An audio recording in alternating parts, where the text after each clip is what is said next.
it's an absolute mess what the Premier League are doing here. I mean, again, they kind of just pick out a number. It was 10 at the start of the season. Then they said, okay, we'll give you 4 back. That's 6. And now all of a sudden, Everton have been deducted another 2 points because of breaching profit and sustainability rules for overspending. I think the amount was 16.6 million for the 3 years up until 2023. Let's welcome in Paul McAllister from Toffee Blues TV. Paul, really appreciate you coming in. We knew something was coming, unfortunately. Because you knew something was coming again, are you almost relieved that it's only 2, or like me, you're annoyed at what the Premier League are doing here? No, I'm not relieved at all. I'm, very angry, as I'm sure you can understand. I'm confused because no one knows how to get to these numbers when they're issuing these sanctions. And part of me is also kind of resigned, thinking, is it just his fate, just determined to make sure that Everton don't survive this season? It's just an absolute head scramble, isn't it? But I saw a good line earlier on which said, basically, that result on Saturday is now a draw. Burnley equalised 90 minutes plus 2 days stoppage time.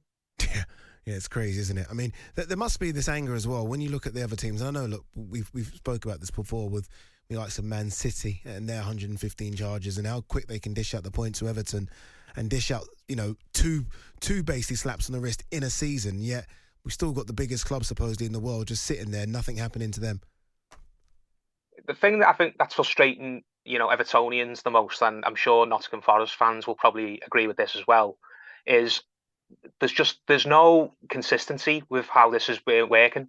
We've got 4 different verdicts now by 4 different commissions. There was the original 10 points.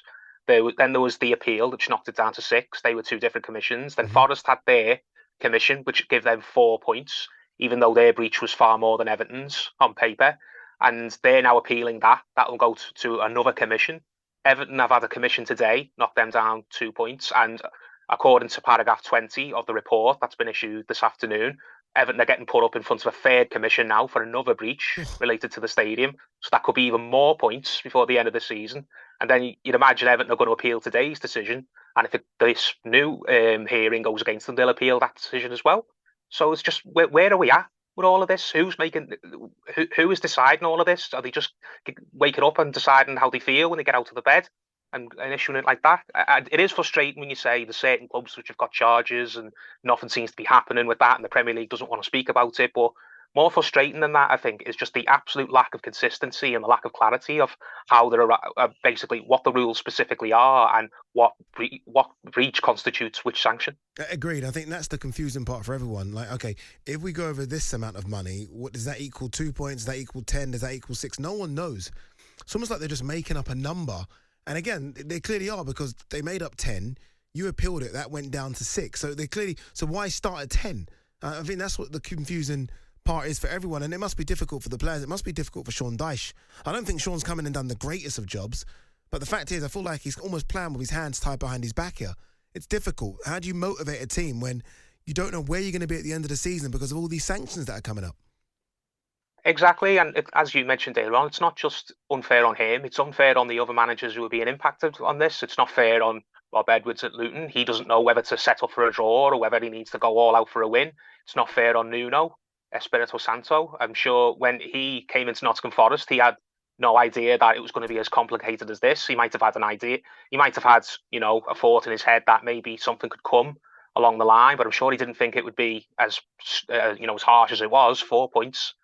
And it's not fair on the other managers like Vincent Kompany, who I'm sure in his heart he still believes Burnley have got a fighting chance if only they were allowed to decide the business on the pitch. So it's just incredible, and I can't believe that this is just going on, and they're making a mockery of the Premier League, which should be the greatest sporting competition in the world.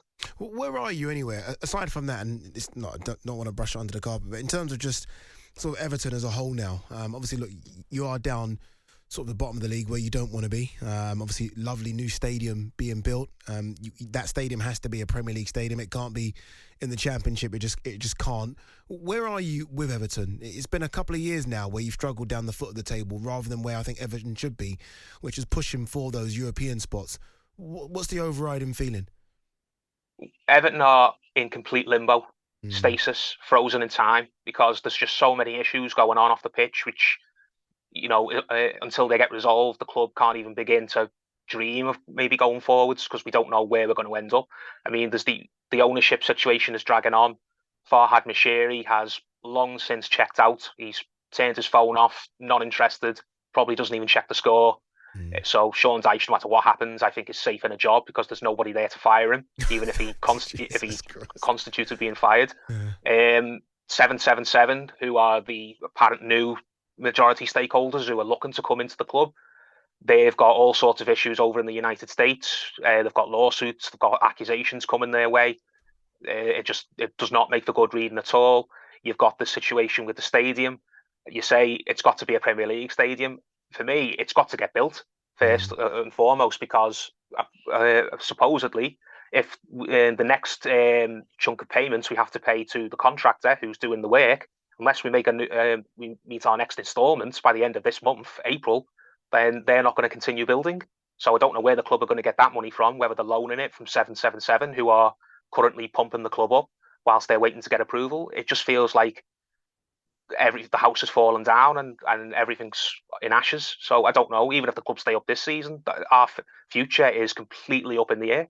Yeah, there's been some whispers as well of players leaving, and you can look from a player's perspective, when a club is having this much turmoil off the field, you can understand why some players are like, okay, I need to just jump ship, because it has become that. You'll be okay this season though, won't you, regardless of this? I mean, you look at the table and Sheffield United, Burnley, I mean, Luton are fighting, but Everton, if they can sort of fight like they did against Burnley, you'll be okay this season, no? You'd like to think so, but it seems that these commissions are just going to decide when the season's finished who goes down and who stays up. So even if you get your business done on the pitch, some people in a room somewhere around a table could just decide, I woke up on this side of the bed today. That means I'm going to deduct Everton 3 more points, or 2 more points, or 5 more points, and those point deductions could be the difference between staying up and going down. So I'd like to think Everton are going to be okay, but Everton could finish 2 points above Luton, say, on after the final day, and then a week later or less, they could get 3 points taken off them, and then that's them dropping down to the relegation spots, and Luton ends up survive. Crazy. It's farcical. So, as I said, football, it should be decided on the pitch. It's not fair on the fans. It's not fair on the players. It's not fair on the managers. It's not fair on everybody who's emotionally invested in these clubs. That these sanctions are getting put on the football teams when nobody understands kind of, if we break this rule, this is what awaits us. Crazy stuff. Paul, really appreciate you coming on. Thank you very, very much, especially all things considered. Paul McAllister there from Toffee Blues TV, and you heard him there as well. Everton looks like they're going to get a third sanction.